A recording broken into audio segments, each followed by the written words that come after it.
एक बिलियनियर एक छोटे कोवर्किंग स्पेस में आया। यह शहर के ईस्ट साइड में एक पुराने गोदाम के तीसरे फ्लोर पर था। दोपहर की धूप बड़ी इंडस्ट्रियल खिड़कियों से लंबी पट्टियों में अंदर आ रही थी। यह रोशनी दर्जन भर खाली डेस्क्स पर पड़ी, और एक डेस्क पर भी जो खाली नहीं थी, वह अपने एक साथ काम करने वाले से मिलने आया था जो पहले ही जा चुका था। लेकिन जैसे ही वह दरवाजे की तरफ पलटा, दूर दीवार पर किसी चीज ने उसे रोक लिया। एक जवान औरत एक व्हाइट बोर्ड के सामने खड़ी थी जो पूरी तरह से डायग्राम्स से भरा था।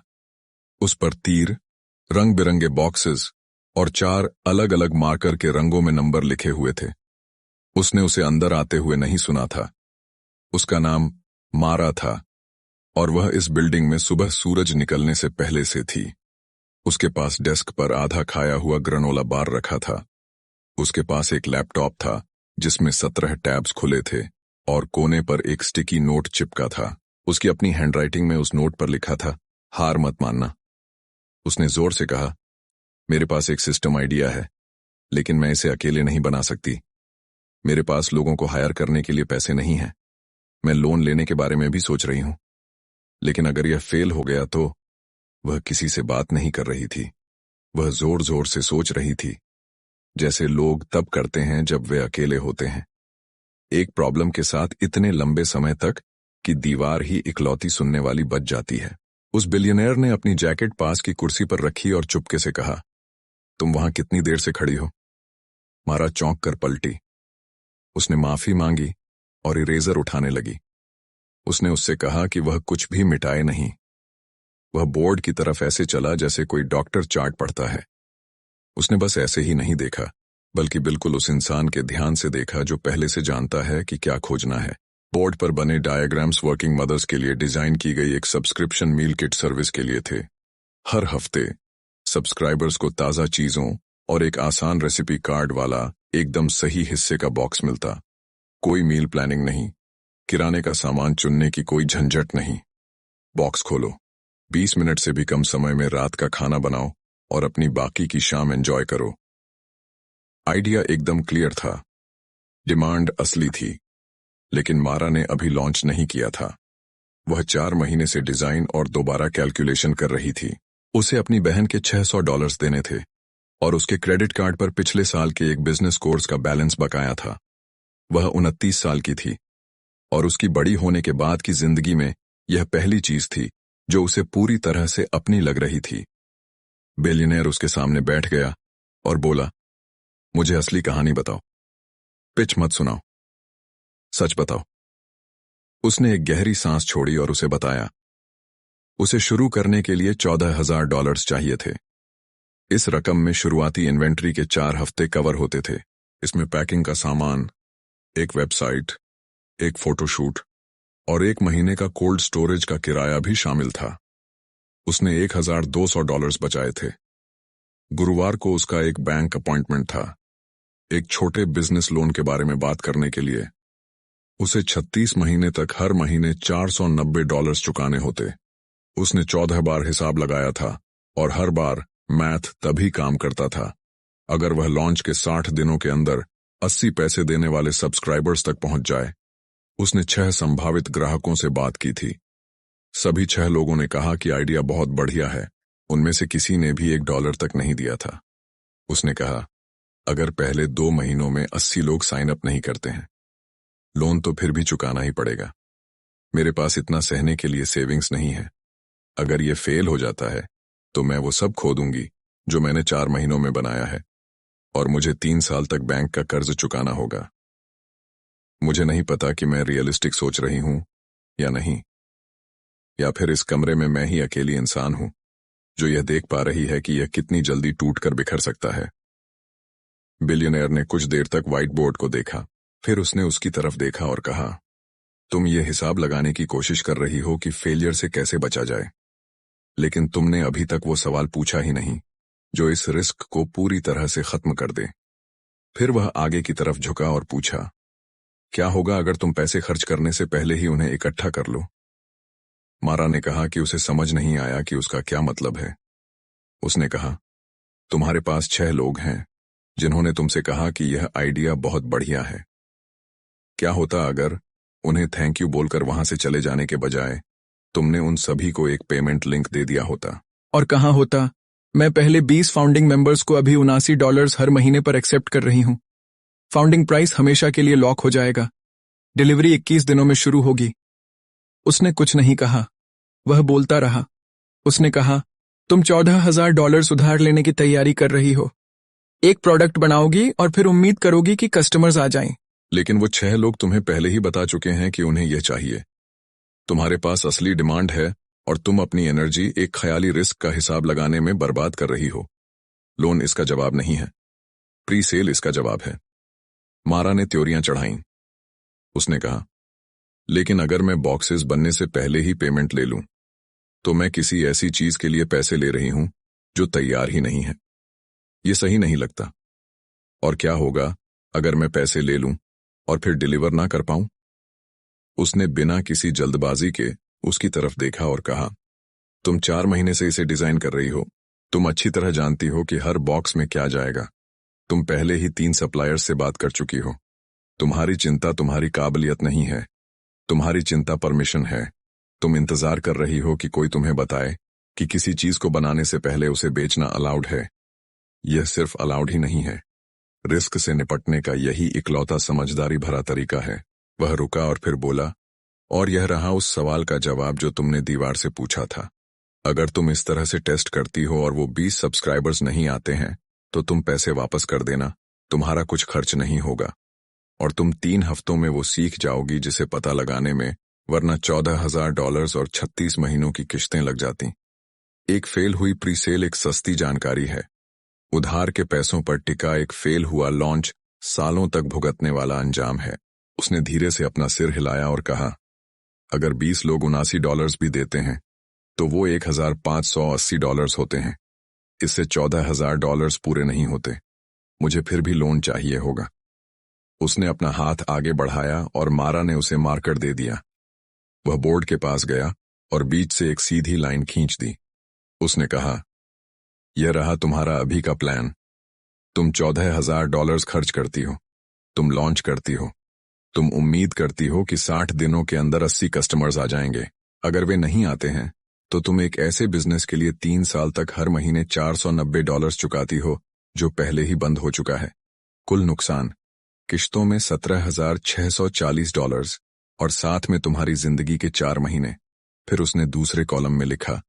उसने कहा, दूसरा तरीका यह है, तुम अपने उन 6 जानकारों और अपने नेटवर्क के हर उस इंसान से कांटेक्ट करो जो एक वर्किंग मदर है या किसी को जानती है। तुम 3 लोकल फेसबुक ग्रुप्स में हर महीने $79 का एक फाउंडिंग मेंबरशिप ऑफर पोस्ट करो और अपने 220 ईमेल कॉन्टैक्ट्स को भी भेजो। तुम 2 बार फॉलोअप करो। तुम उन्हें बताओ 20 फाउंडिंग स्पॉट्स खाली हैं। अगर 20 लोग कंफर्म करते हैं तो 21 दिनों में लॉन्च होगा। अगर 20 लोग नहीं हुए तो कोई लॉन्च नहीं होगा। पूरा रिफंड मिलेगा। उनके लिए 0 नुकसान, तुम्हारे लिए 0 नुकसान। बोलते बोलते उसने बोर्ड पर नंबर लिखे। $79 हर महीने पर 20 फाउंडिंग सब्सक्राइबर्स का मतलब है $1,580 की पक्की हर महीने की कमाई।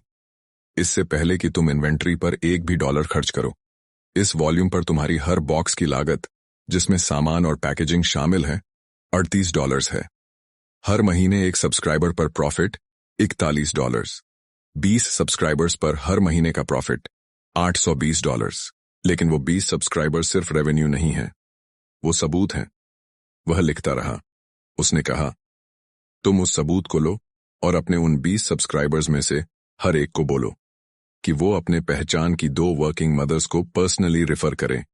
हर सफल रेफरल के बदले तुम उन्हें 1 महीने का फ्री खाना ऑफर करो। ये बिना किसी खर्चे के तुम्हारा पूरा मार्केटिंग का बजट है। 6ठे हफ्ते तक अगर उन रेफरल्स में से आधे भी मान जाते हैं तो तुम्हारे पास 50 सब्सक्राइबर्स हो जाएंगे। हर महीने की कमाई $3,950।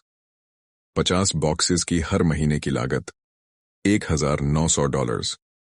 हर महीने का प्रॉफिट $2,050। कोई लोन नहीं, कोई कर्ज नहीं, गुरुवार को बैंक का कोई अपॉइंटमेंट नहीं। मारा तेजी से लिख रही थी। उसने पूछा, और तीसरे महीने में? उसने कहा, तीसरे महीने में तुम अपने इलाके की 2000 वर्किंग मदर्स तक पहुंचने के लिए एक टारगेटेड डिजिटल कैंपेन में $400 इन्वेस्ट करो। कम से कम 3% कन्वर्जन पर भी तुम 60 नए सब्सक्राइबर्स जोड़ लोगी। तीसरे महीने का टोटल 110 सब्सक्राइबर्स, हर महीने की कमाई $8,690, 110 बॉक्सेस की हर महीने की लागत $4,180, हर महीने का प्रॉफिट $4,510। कोई ब्याज नहीं चुकाना, किश्तों का कोई झंझट नहीं, किसी से उधार लिया हुआ कोई पैसा खर्च नहीं हुआ। उसने मार्कर नीचे रखा और कहा, तुम्हारा आइडिया कभी भी रिस्क नहीं था, रिस्क था काम करने का सीक्वेंस। तुम पहले प्रोडक्ट बनाने वाली थी और फिर कस्टमर्स ढूंढने वाली थी। जो सिस्टम रिस्क को खत्म करता है वो बिल्कुल इसके उल्टे तरीके से काम करता है। पहले कस्टमर्स ढूंढो, फिर वो प्रोडक्ट बनाओ जिसे बनाने के लिए उन्होंने तुम्हें पहले ही पैसे दे दिए हैं। गुरुवार को मारा अपने बैंक अपॉइंटमेंट पर नहीं गई। उसने अपने नेटवर्क की महिलाओं को 11 पर्सनल मैसेजेस भेजे और 2 लोकल ग्रुप्स में पोस्ट किया, और उसने 3 दिन बाद फॉलो अप किया। 9वें दिन तक उसके पास 22 पक्के फाउंडिंग मेंबर्स हो चुके थे। 21वें दिन तक उसने एक किराए के कमर्शियल किचन से 22 बॉक्सेस का पहला राउंड तैयार करके भेज दिया था। छठे हफ्ते तक उसके पास 61 पैसे देने वाले सब्सक्राइबर्स हो गए थे। फिर सबसे मुश्किल हफ्ता आया। यह 7वां हफ्ता था और एक सप्लायर ने गलत तरह के टमाटर भेज दिए थे। 3 सब्सक्राइबर्स ने उसे अपने बॉक्सेस में गड़बड़ी के बारे में मैसेज किया था और रात भर में उसके स्टोरेज यूनिट का टेम्परेचर खराब हो गया था। वो आधी रात को 14 आधे पैक किए हुए बॉक्सेस के पास अकेली खड़ी थी। वो सोच रही थी कि क्या उसने सही फैसला लिया था। उसने लगभग पैसे रिफंड कर ही दिए थे। वो 11 मिनट तक किचन की जमीन पर बैठी रही। फिर वह वापस उठी और उसने बॉक्सेस पूरे पैक किए। अगली सुबह उसने हर एक परेशान सब्सक्राइबर को पर्सनली कॉल किया और सभी को क्रेडिट दिया। उसी हफ्ते उनमें से 2 लोगों ने अपनी एक दोस्त को रेफर भी कर दिया।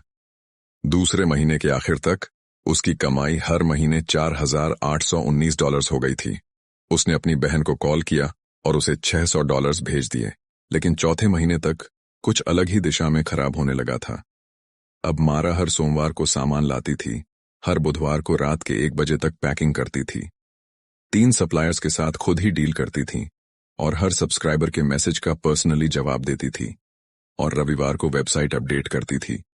उसके पास 90 सब्सक्राइबर्स हो गए थे और उसने अपनी जिंदगी में इससे ज्यादा मेहनत कभी नहीं की थी।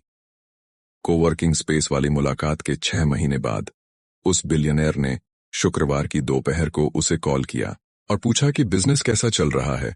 उसने कहा कि कमाई अच्छी है। उसने पूछा कि वो कैसी है।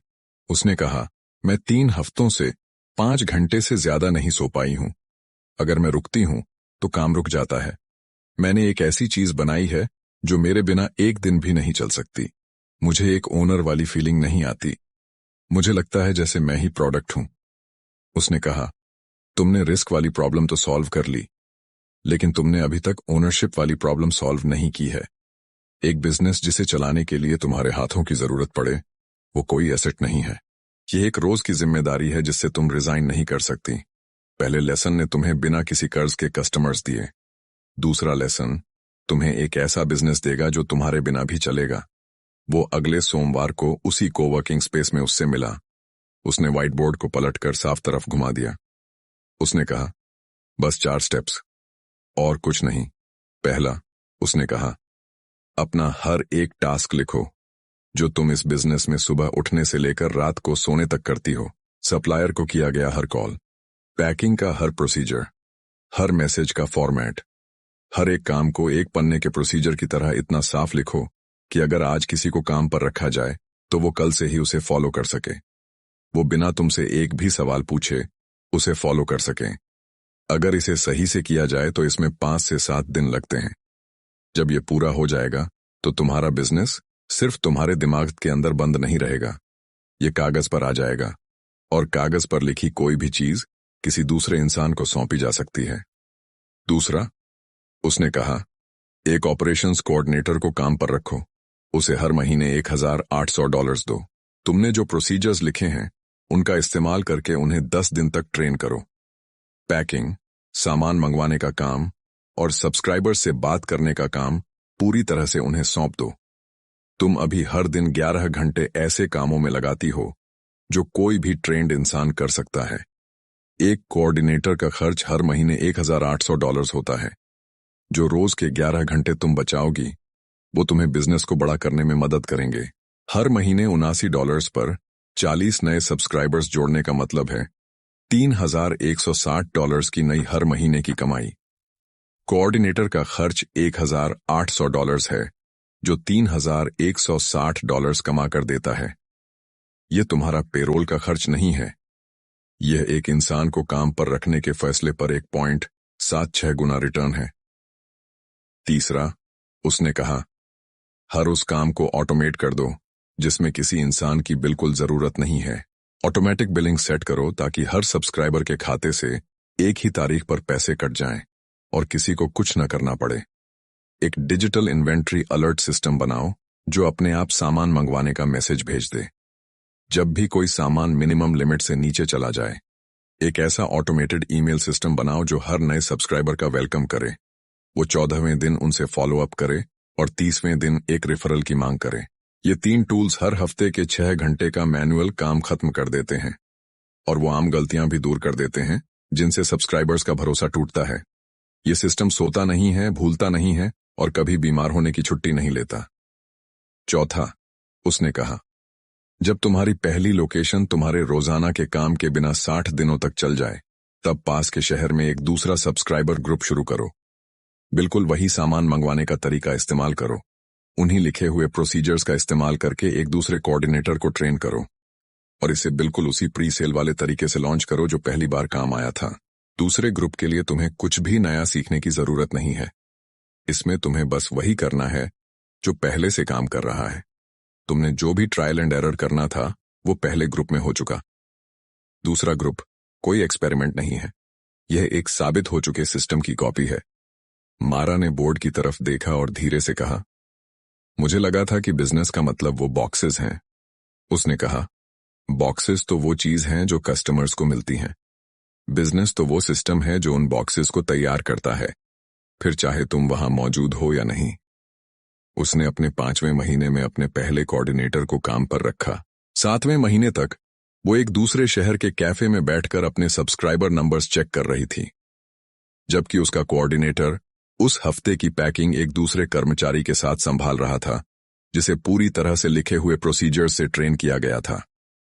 9वें महीने तक पास के एक शहर में 35 फाउंडिंग मेंबर्स के साथ एक दूसरा सब्सक्राइबर ग्रुप लॉन्च हो गया था और एक लोकल कोऑर्डिनेटर शुरू से ही पूरा काम संभाल रहा था।